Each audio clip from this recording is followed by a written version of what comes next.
officially start the meeting. Good morning, everyone. Larimer County Commissioner Jody Shag McNally from Larimer County, and very excited to be serving on the Forest Health Council and chairing this legislative subcommittee of the Forest Health Council. Today is June 3rd, 2022, and we are having a legislative subcommittee meeting, and I'll go ahead and pass it around to everyone to introduce themselves so we can do a little bit of roll call. And I'll start with you, Pat, if you wouldn't mind introducing yourself and what role you play. Good morning. I'm Pat Dorsey with the National Wild Turkey Federation. I'm a member of the Forest Health Council.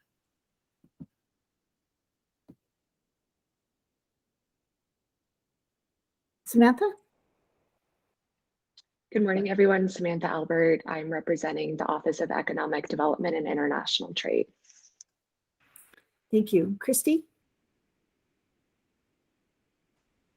Good morning. I'm Christy Belton. I'm a rancher and a National Forest permittee in Routt County up by Steamboat Springs. Thank you. Julie? Good morning. Julie Stencil, Utility Representative.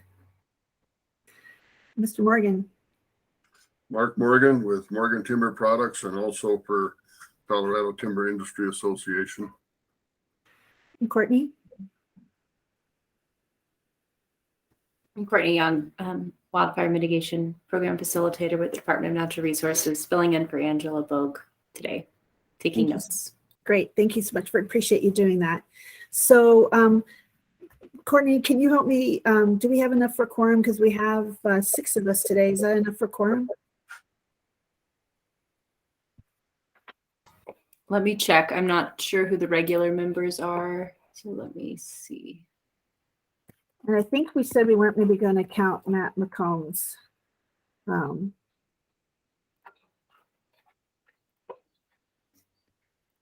As a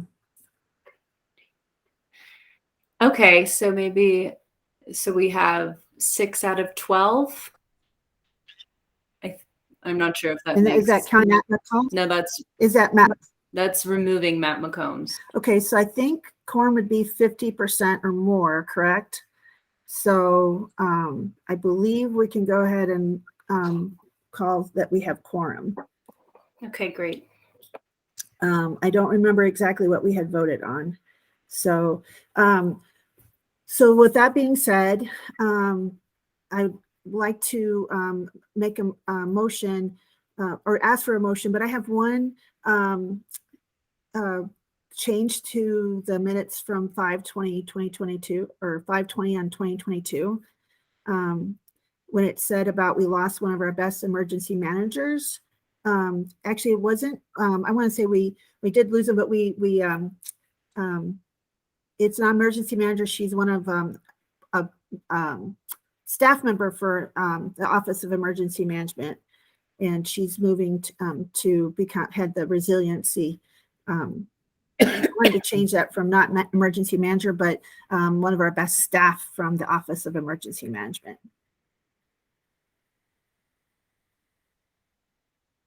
And Courtney, I just had a tiny change. There's no I in stencil, it's an E. But other than that, I didn't have any changes. Okay, great. Thank you. I will make sure both of those get recorded. Great. And anyone else have any other changes? Great. So I would welcome a motion to approve those minutes from the previous 2 meetings. So moved. Do I have a second? Second. Great. For all those in favor, would you signify by raising your hand and saying aye? Aye? Aye. Great. Right. Thank you. All right. I'm trying to pull up my next item on my agenda. So, well, first let's talk about our summer meetings and potential guests to speak. I know we all have really busy schedules, and I did get an email from Angela from, let me see what her name is. Let's see, sorry. Megan, oh, not Megan, someone from Denver Water, and she has alternating Fridays that she can come, but not this Fridays. And I know we've already taken kind of the doodle poll with Angela about what days best work to meet, and Fridays seem to be the best. So I was wondering, does that would be one more person who could come? And she says, let me make sure.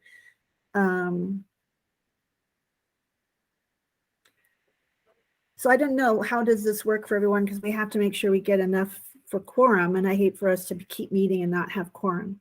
So any discussion on this, and then I'll move to topics for the rest of the summer. So Jody, I'm sorry, maybe I just have a question. Was the individual who could do Fridays, it works for her if we just shift which alternating Fridays we're meeting on?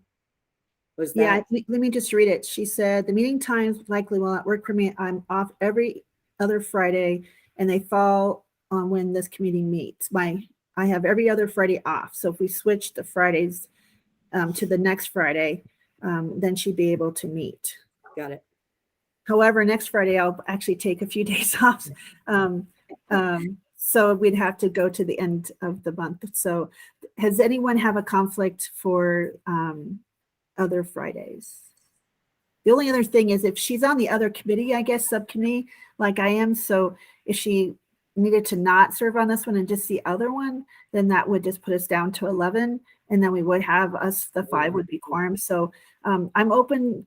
This works for me. Sometimes it overlaps with my NOCO Places 2050, but since our meeting's so short, I just kind of do this and jump on to NOCO Places 2050. So I'm open to what works for the group. I just wanted to bring this up because today we have quorum, but we'd have to be really, and maybe with me getting the agendas out sooner, because I'm still I'm used to getting agendas out and chairing meetings for my nonprofits, but not in this space. So we're kind of getting in the groove of how we get a schedule down. So I think I have it figured out now about getting this out, and I'll try to get them out a week ahead of time. So, but we know we'll be on these Fridays. So does Friday still work, or we want to change to the other alternating? So it's up. I want to do the consensus of the group. I think the most important thing is getting that consensus. I can Are do we either. meeting? Go ahead. I was just say I can do either Friday, either Friday rotation, whatever works for the majority. I do have some travel scheduled here in June, so I'm going to miss regardless, but long term, either way is great. Christy? Are we meeting every other week right now anyway, or is it every other week? Yeah, it's every other I week didn't catch that. as we're trying to get up and running and get some topics.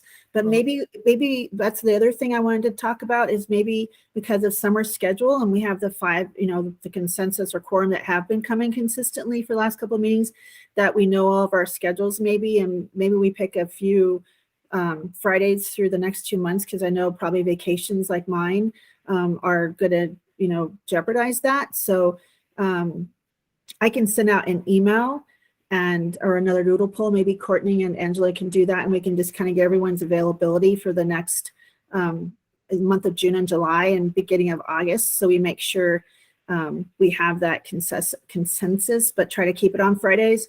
I'm okay flipping it to that other, shifting it to I think we're on the 1st and 3rd Fridays, and we could switch to the 2nd and 4th.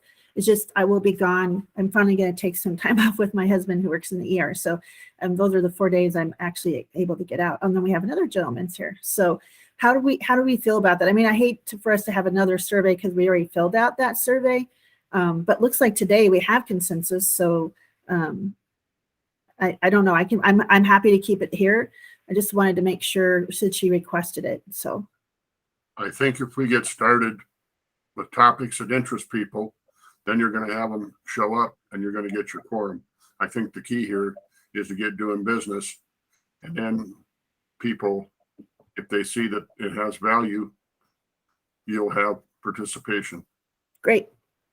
I agree too. I will try to cooperate with whatever you want to do. I may have some dates that conflict, but I will try to work with what everybody wants. So why don't we just keep it where it is and see if she can come, since we have this quorum today, and then we'll get these topics set up.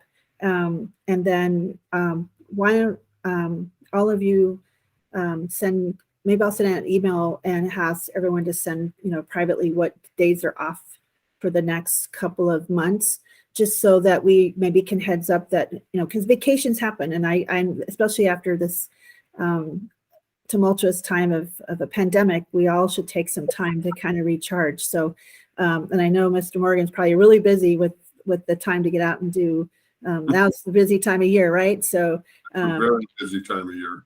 yeah, and I think you're right, Christy. We should, if people aren't coming, maybe we need to reduce the size of the committee. So I agree with that too. So if haven't come yet for 2 meetings, maybe they're not going to be here. So let's do one more round of meetings. And if that doesn't work, then we'll just reduce the size and then we won't have to worry about the quorum number. And we'll have to vote on that, I guess, and take that to the council. So does that sound like a good strategy? I have a quick question Sure. that relates to that. This is for my own understanding. It's such a large group, like the whole Forest Health Council is such a large group. How many people are committing to meetings that are during their working hours, or versus how many people are committing to meetings on their days off? Like for the person that we're talking about, is her Friday that she can attend, is it because she works, or is it because she doesn't work and is able to attend the meeting? She doesn't work on those Fridays, so I think she's attending as part of her work. Yeah. So that's kind of like, I thought, well, since our meetings are so short, so let's keep it as is, and we'll try the other strategies of getting our agendas and getting things set up, and then talking about the size for those who haven't been able to come. Because again, I know we sent out, Angela sent out that survey and we all filled that out, and this worked out for the majority of people. Otherwise we wouldn't be on this date. So I don't know if we need, go ahead, Pat. I just had a question. So I wrote down that we should send you, and I'm assuming we'll copy Angela on dates that don't work in the next couple of months, like if we're on some annual leave or something like that. The other question I had is, would it be helpful? Do we need to meet every couple weeks if the legislature's adjourned? And yeah, good question. So yeah, I think if we see a date where most of us are gone, I think it'd be great just go ahead and cancel ahead of time, just to honor everyone's time. And yeah, I think we kind of needed to have some topics, because I just left the state conference for county commissioners and we're already talking legislation for next year. okay. So sometimes legislation takes a while to kind of get up. And I know Mr. Morgan has some comments about that too, but it's, you don't start and introduce it in January, you start in the fall, have stakeholders and you get things rolling. I worked on 2 bills this past year and we had them already formulated before December and ready to go. So just kind of, and it takes a while. So especially if we're talking about some of these complex bills. Go ahead, Mr. Yeah, Morgan. that's exactly the point. Only I want to reinforce that. If you're going to get a bill through, it's like planting trees. The best time to plant a tree was 20 years ago. Next best time is today. If you're going to get a bill through the legislature, the day is today. And it takes time and it takes effort. And I would like this group to be successful and bear fruit, and you can't start too soon. And let's try to be as efficient as we can, but that's all.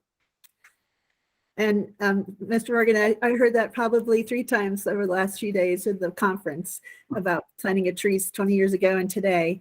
And I did bring up Mr. Morgan's concerns. I talked with folks about why didn't that bill pass and what was the holdup, and how can we maybe look at this? Because, and you know what the number one question was? Like, I don't remember that bill. What bill was that? And so I was like, oh, wow, see, that's probably why it didn't get enough attention. And so, so I think that's something, if we are serious about some of these bills and bring them to the council, then we can really, get some things done by bringing the right legislators in and bringing enough attention. I'm sure Samantha and Courtney will shake their heads that, yeah, that's kind of a good way to go. So, anyway, with that, so I want to just kind of make sure a consensus of the group, because I don't know if we need to vote on it since we're not changing anything. We're going to stay with this current schedule. We're going to send some dates to Angela and I that you're going to be gone over the next couple of days. And remember, our emails are public, so you may not want to be too detailed, but just maybe the meeting dates that you're going to not be able to attend, and maybe not say, hey, I'm going to be gone for 2 weeks in Italy, because it's a private thing and people can look you up. I just want to protect your privacy and safety, considering that I wish I could take my address off the internet as elected official, but since people post it all the time where I live, but so I try to be very careful about when I'm not home. And then thirdly, what was the other thing? Talking about the size. If people aren't coming, maybe we reduce the size. So those are the three things we've kind of come to consensus on. Does that sound correct? It does. Great. Awesome. So let's move on to some topics. And I think I'm going to turn this over to Mark real quick, because he has, we've been talking about this bill that didn't pass and this workforce thing. And so my idea was having maybe Mark bring Front Range and his program and talk about this workforce issue, because I think we had a really good discussion last time about this, and I think this would be a great one to maybe bring some speakers and talk about the need for this. So I'll turn it over to you, Mr. Morgan. Well, the big thing is on the advisory board for the Front Range Community College Natural Resources, and we meet 2 or 3 times a year, and it's a broad cross section of all of the different people who are essentially have a stake in this, and city and county and state individuals, and all of them without exception, and including the industry side of things, have incredible manpower shortages.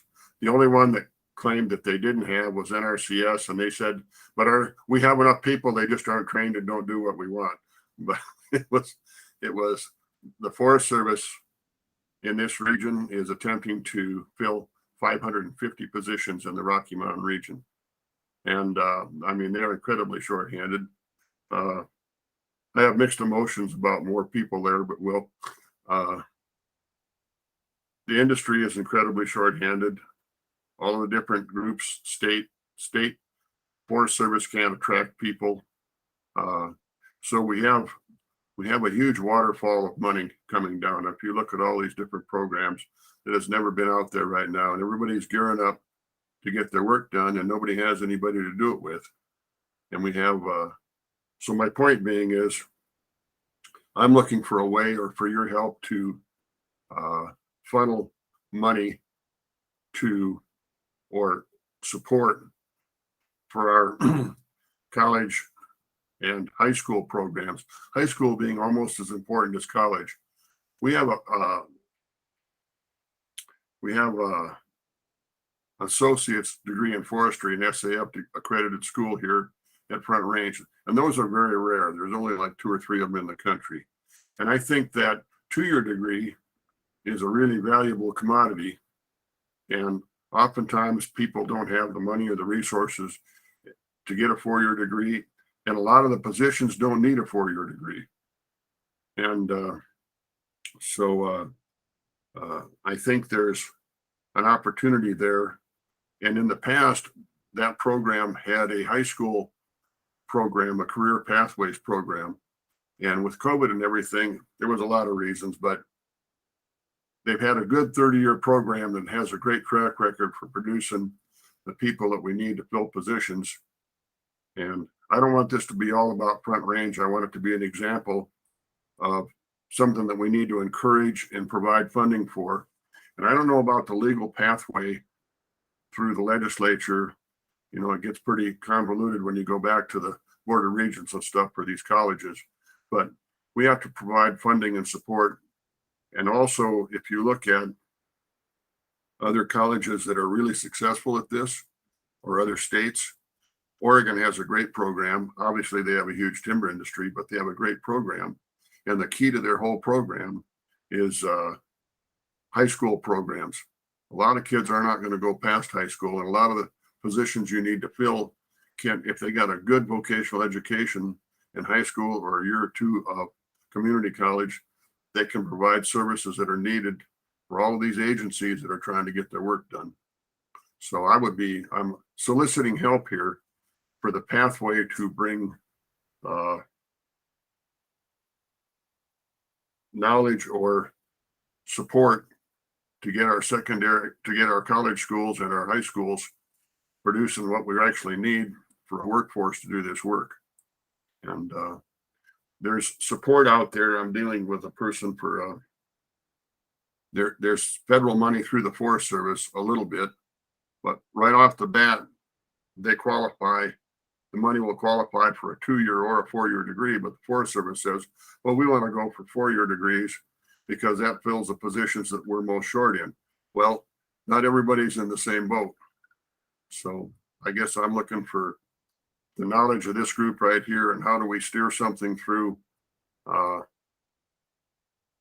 state legislature to get these kids trained up.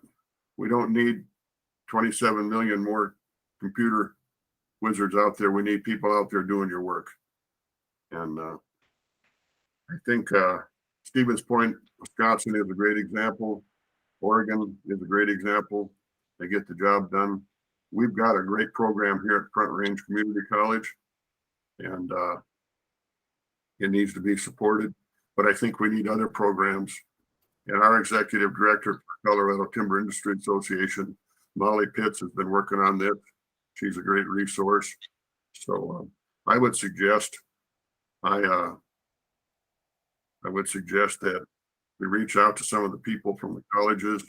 Jennifer Lee heads the program here at Front Range Community College, and Heather Danahauer. They are actually out doing classes and trips here for the next month and a half. So I don't believe you could get them in. They're actually going to be out of state. But that's a huge item of concern for me and something that I would like to push on pretty hard. I think I've taken enough of your time. So any comments you had?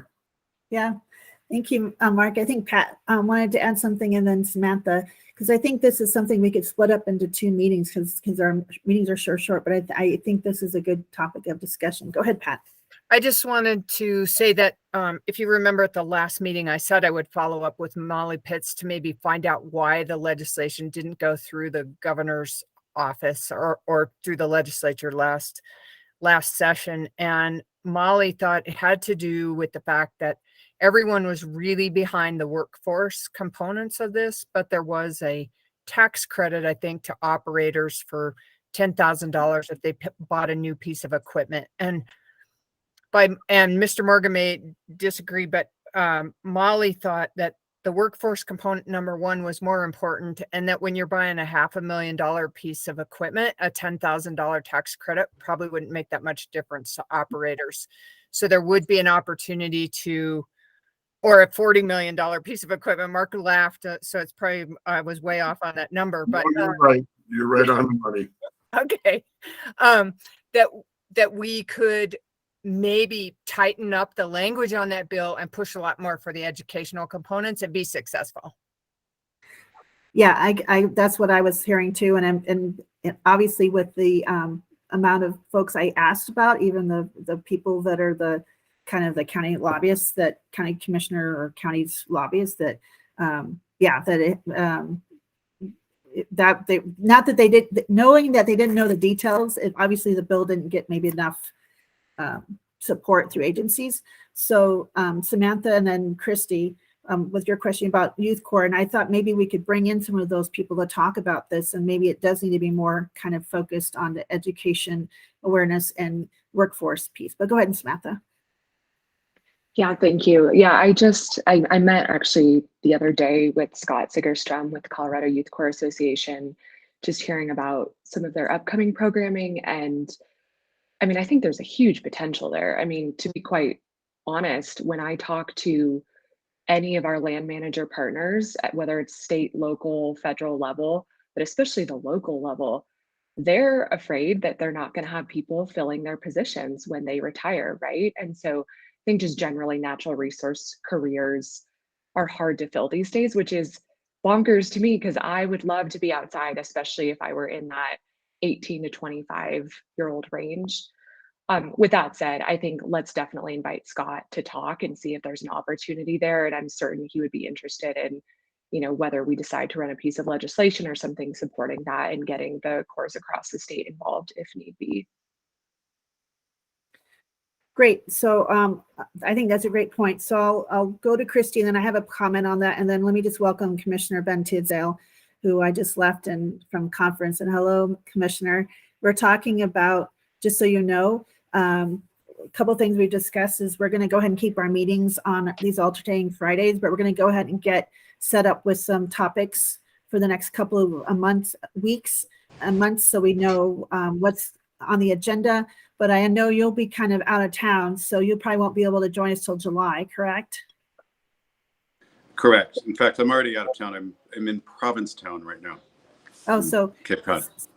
Yeah, so Commissioner Tisdale is going to go off to the Harvard Kennedy School of Leadership, which is something I'm looking forward to doing in the next few years. But I pulled my application this year because we need to hire a county manager. We're pretty busy, so I didn't want to be gone for a month. But so he'll be. I know you won't be around for June, but we're talking about keeping quorum and things and having enough people to vote. So the conversation we're having right now is the bill that didn't pass. And I was talking about that at CCI this past week, the bill, the workforce. We have, as Mark was talking about, we have this waterfall of money for mitigation work, but there's not enough workforce. So we're talking about trying to dive into that a little deeper and having some speakers and then maybe suggesting some legislation to help support training some of these folks. And so let's go to Christy, and then I have a comment, and then maybe Ben has something to say, because I know he worked really closely with some of the wildfire and getting some of that work. So Christy, I know you there you are. But yes, I don't know if we have a at the federal level, we could always ask. We could ask maybe one of the Monty or somebody to come and talk. I don't know or ask questions. We could always ask. So I don't know, Christy, did you want to expand on that? Yeah, and I don't know if this is the right time in the agenda, but my question would be, so like, we're talking about education and funding that so that we can fill up the pipeline. My question would be, what can we do about what I perceive as our low-hanging fruit right now, which is getting, enticing loggers to come in and get rid of, clear, thin our forests a little bit. And then even maybe encouraging a little bit more grazing on the forests. That seems like something that, if we can get that done now, it makes a difference.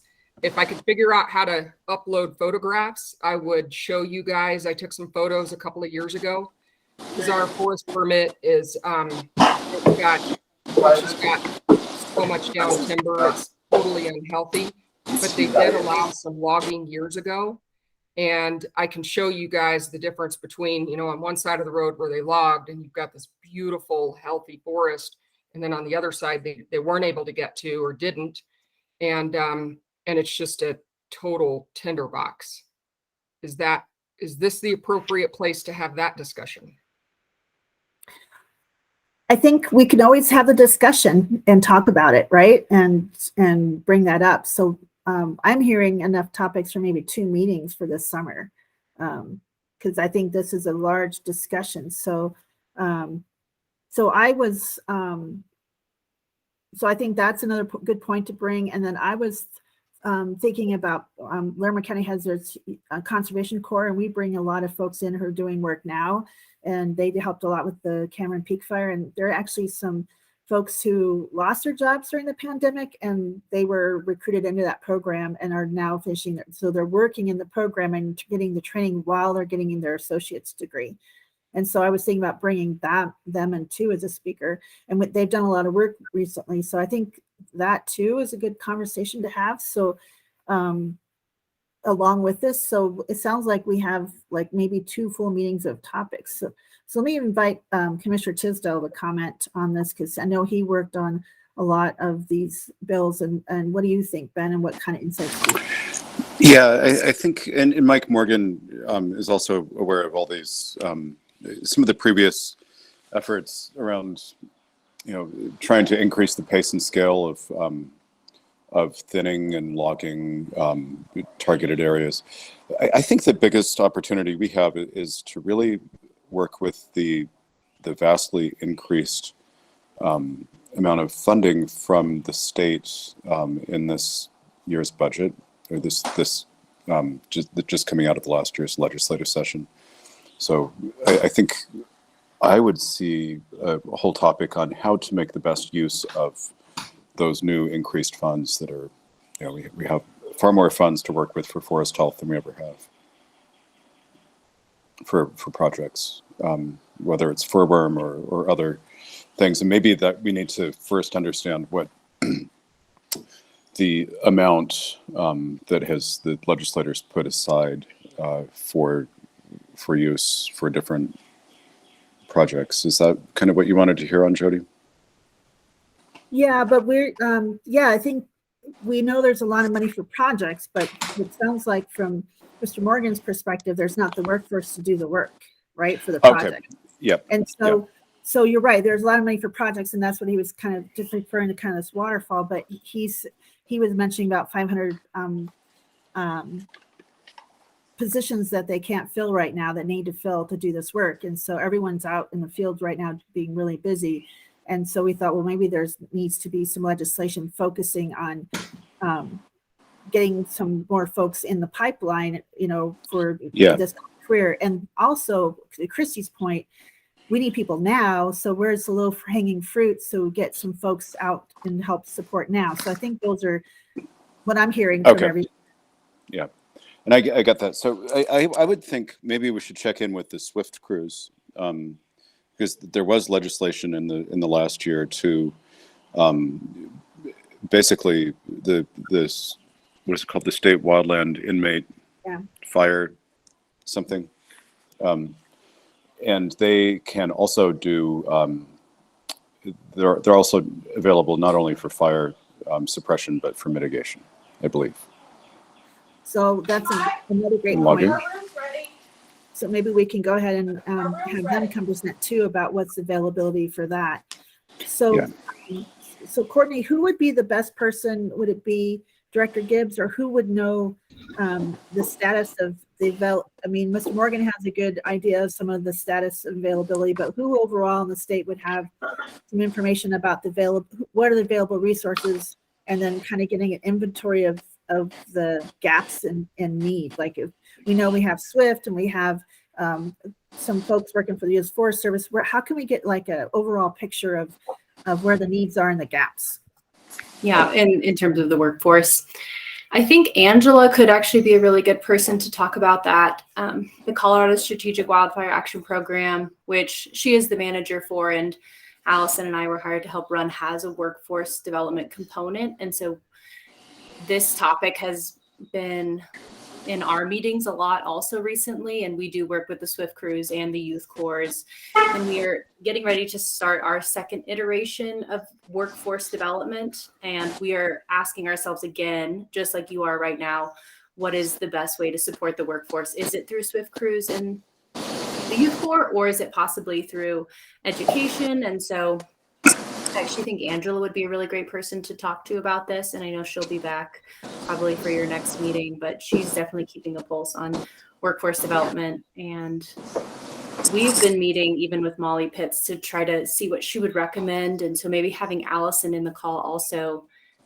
I know we would love to hear your recommendations for the best way to support workforce, because we have about $4 million more that were just allocated to our program, and we want to put them towards workforce development also.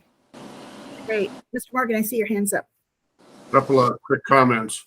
One, Christie's mention of low-hanging fruit and getting something going right now. Oftentimes in these things, a lot of people miss the value of grazing in fuels management and fire suppression. And so ramping up your grazing, that's a huge tool on a lot of our forested ground, and one you can't overlook. And so grazing permits, a lot of that can be done with a stroke of a pen. It literally can. And the other thing in getting the workforce out there, most of your work on the ground actually gets done is mechanical anymore. The labor force out there to do hand forestry work is almost non-existent. And you're going to need some of that. But what you really need to do, oftentimes the roadblocks, all of your forestry work with the Forest Service or whatever depends upon their NEPA documentation. And they have a program 3, 4, 5 years out. A lot of these big fires, they had planning work done and the fires obliterated their planning work that was already through NEPA's steps 1, 2, and 3. So if a lot of the reasons they're trying to fill positions is to get their paperwork done to allow you to do the work physically on the ground. A lot of the work will be done mechanically. But I think NEPA wise is a huge roadblock for the Forest Service. And then the other thing, much of the work in the smaller communities and at the community level, you have to do your fields work with it has to be community based, and some of it's going to be 1, 2, 3, 4 lots at a time, and some of it's going to be 50 acres, and some of it's going to be 500. But you really are looking at a watershed basis. So I think you're looking for a workforce that can run the equipment and do the work. You're looking for a workforce that can get the paperwork done and get through the hoops. And you're looking for a workforce that can also do smaller projects. You have a huge gap in this state on the ability to do small landowners, and all this fields management is a chain and a weak link anywhere and it doesn't work. And I guess that's enough windy for me, but think of that when you're thinking of your workforce. Thank you. No, thank you. I mean, this is great insights. So to me, it sounds like we've got our next at least two meeting topics. So if not 3, if we're going to have some conversations. I see Christy brought in, Mark, do you know Ron Jameson with Chaparral Construction? Recommend he do present to us and provide boots on the ground. So, and is he on Western Slope or Front Range, Eastern Slope? Ron Jameson. He's Levita. Levita, okay. So, so it sounds like we have a couple of topics and bringing in some speakers and trying to understand the scope of the problem, but looks like we're looking for a long-term solution and a short-term low-hanging fruit solution. Is that what I'm hearing? Cool. So, and it sounds like maybe we should have Angela be on the agenda to kind of bring an overview of kind of what is the kind of the landscape, high 50,000 foot view of what's happening and where kind of gaps there are. And then maybe have the first meeting, Mark kind of introduce who he wants to bring from Front Range and have that conversation. And then maybe the next meeting to talk and bring in some of these other folks. Hopefully they can come, and that will be what we need to navigate is who can come when, and then have some of the Youth Corps folks come and the Conservation Corps and talk about what they have and what their needs are. What does everyone think about that agenda? And Ben, I see you took yourself off speaker. Yeah, I think Mike made an excellent point. Grazing cannot be underestimated, or the importance of it. It not only in forested areas, but in like the Marshall Fire area, if grazing would have possibly saved that whole fire from happening. So let's make sure we get grazing on the check-in too, and whether that's someone from the Forest Service probably to give us an idea of which grazing permits might not be issued or what's the status. That'd be good. Yeah, I think that's great. And that's kind of what I meant by low hanging fruit, kind of, that sounds like that one of some things. So, and I was thinking about doing that for the second meeting because we'd have to, that might take a little more time to get the Forest Service folks here with their schedules. It might take a little more time to do, but I'm sure Angela and Courtney can help with that.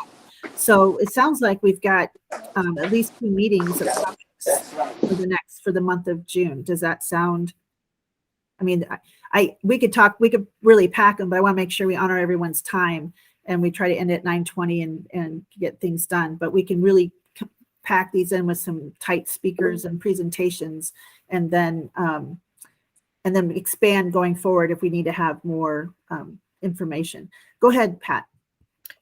Jody, number one, I think this is a really good path forward. It sounds exactly where we need to go. And then number two, I think, Ben, you just made a point that grazing would have been important and saved a lot of houses in the Marshall Fire, or potentially would have. And I think the power of this group is that when a permittee says that, it doesn't carry near as much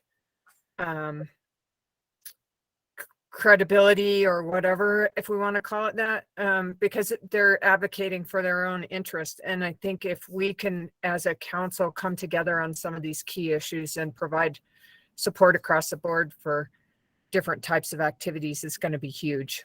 Same way with timber. When the timber industry stands up and says, we could help out by cutting trees, people have a tendency to, disregard that to a certain degree.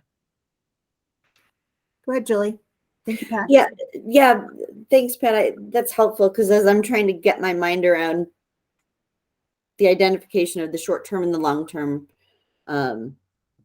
issues that we've just heard here, and I'm hearing permits and I'm hearing encouraging grazing, I'm saying to myself, what can this committee do, right? Is it a fix to get permit, to mandate that permits, process faster, or is there an exception to a permit in certain instances where it's helping, mitigate wildfire risks? So I'm trying to imagine where we're going even after that, right? Because it sounds like we've identified some roadblocks to success in this area where I think we can really do some good in short order. So just excited. Yeah, and I think, again, we'll bring this back to the, general counsel. So when we meet in July, we'll already have a few meetings under our belts, and maybe we'll have some, as a group, have some concrete things we'd like to suggest to the council. So I'm excited too, because if we're going to have another couple of meetings before, I think it's July 6th, right, is our next meeting, that we'll have some things to suggest. So what is everyone's thought if I ask Angela when she gets back to send us some homework to read beforehand? Because this is a lot of information to try to pack into 40 minutes or 50 minutes. And so I know, Ben, you'll be, I know your homework has already been pretty full, getting ready for your week or your month in Massachusetts, but is everyone open to maybe an extra hour of reading or so before the next meeting, and kind of we get some information to digest before the next session? Is everyone open to that? Great. So Courtney, I'm adding to Angela's list of things to do, but maybe she has, I'm sure if you guys have been talking about this, I'm sure you already have it and ready to kind of send for us. So Yeah, I'm sure we can pull something together easily. wonderful. Okay. Well, this is great. So what I'll do is once next week, I'll kind of craft an agenda with Angela when she gets back, and send that out before next Friday, before I head out of town. So, because I'll be out of town, and I want to get this off before I'm going somewhere remote, a nice wooded area, but there will be lots of great trees, and I'm going to make sure I'm unplugged. So I'm going to try to do this before I head out. So what I would ask, if everyone's good, is see if Mr. Morgan can invite, I don't know if she can attend remotely. Maybe wherever she's at, she can get a signal, or whoever you'd like to invite Mr. Morgan to come help present on that Front Range program. And then so I don't want to pack too many speakers, but I can probably get the Conservation Corps program that we have in Larimer, have him come present very quickly. So that would be like between Angela and Mr. Morgan speaker and mine, that would be like maybe 10 minutes each, just to get a really, quick overview. But we can maybe send some background information on all of it, so we kind of have some of that background information before we show up. So we're getting a really more focused presentation and not kind of the high level one. And then we can maybe get some really more in-depth questions in our 50 minutes. Is everyone, go ahead, Mark. Yeah, I'm willing to work on that. Two of the key players that I would invite first in this are going to be out of state here, I think, for almost all of June. And that would be the only problem, but I will see what I can do with their schedules. And I will jump on that as hard as I can. Great. And, we have the remote option, and tell them they don't have to stay the whole 50 minutes, even if they could present for 10 or 15 minutes of their day. And even if it's them out in the field and just kind of, presenting off the, I'm sure they know this in their sleep and can present. We don't need fancy slides and stuff. We just want to hear directly from them. So I'm open with that. They would be fine with that. What they worked for all year, and we helped them on some of this stuff, is they're doing a field program in Alaska. So I've got to check and see what dates are going to be around here. And this was a huge thing for them, and I think they were leaving this Monday. But I Okay. will find out what the dates are. Okay. That'd be great. And then when you talked about the NEPA process, we just worked with Rocky National Park, and the Larimer County signed on as supporting co-signers, and they just updated their 106 in their NEPA process to be able to streamline and have some projects that are approved quicker. And so that might be the discussion too, because it's kind of innovative and new out of Rocky National Park of how they got that passed. And it's kind of providing them a streamlined process to get some of these projects and maintenance projects. And I'll see if some of those projects are mitigation and see what that looks like. So I'll see if that would apply, because that might help with as you said, the permitting process. And it took us a year to get that, or the Rocky to put that together. And so I'll see if she can present. I actually I'm going to have a excursion here in a couple hours with Superintendent Darla up in Rocky at Trail Ridge here in a second. So it's going to take me a couple hours to get up there. So I'll ask her about that. So it's good timing today. I'm really excited. I get to open the road. Hopefully it's going to be open again. It's been open and shut, but we're going to be up there. And unfortunately we had that tragedy last week with the folks that were killed in the slide at Mount Meeker. So anyway, so that's going to be a packed meeting. So it sounds like we'll be sending a full agenda and some interesting information to read up on. Does that sound like the consensus? And then we can set up for, and Molly or Tim could speak to this as well. We can have them come to the next meeting for Molly and Tim. So does that sound like thumbs up? Consensus? Great. Ben, what do you think? That sounds great, except I won't be here, so I can, yeah. So, but we're recording these, and so you can go back and watch. Yeah. And so that's the beauty is we have these all recorded, and we can come back and watch. So you can catch up. So when you get back into Colorado, or you have free time, at where you're at, then you can kind of keep up with us as we get rolling, so we can be ready for July to present. Yeah. Yeah, I think it's important you definitely go ahead, and that sounds like a great set of things to cover. So, anyone else have anything for the group or the agenda? Because we've pretty much discussed potential suggestions, and then we'll discuss these main time for July when you guys can all bring us the ideas of when you'll be gone. Then we can make sure we know ahead of time if someone's going to be gone, then we can say, okay, it looks like we won't have quorum, so we might as well not meet on that day to honor everyone's time. So especially if we bring a speaker and only 2 of us show up, that to me is kind of to be respectful. So is that, so that kind of covers our items. Anybody else have anything else to add or concerned about? So everyone's good with kind of going forward with that agenda? Great. Well, I want to thank Courtney for covering for Angela today, especially kind of last minute. And now that I'm kind of figuring out how to get the schedule with Angela, because I think we're also super busy, but we'll get in this groove. And so look for that before probably by Thursday to come out with Angela. Hopefully we can turn this around really quick. Is Angela back into town before Thursday next week, Courtney? She'll be back on Monday. Awesome. Yes. Great. Good. So then I think we can get this accomplished. If you have any questions, feel free to email me beforehand. And then if not, I'll see you in 2 weeks. Thanks, everybody. Appreciate your time. I'm really excited. I think we're gonna have a really good couple of meetings. So, all That's good. Thank you. right. Have a Thanks, great everyone. day. Take care, Bye. Ben. Thanks, guys. Good to see you. Yep. Thank you. Bye. Take care.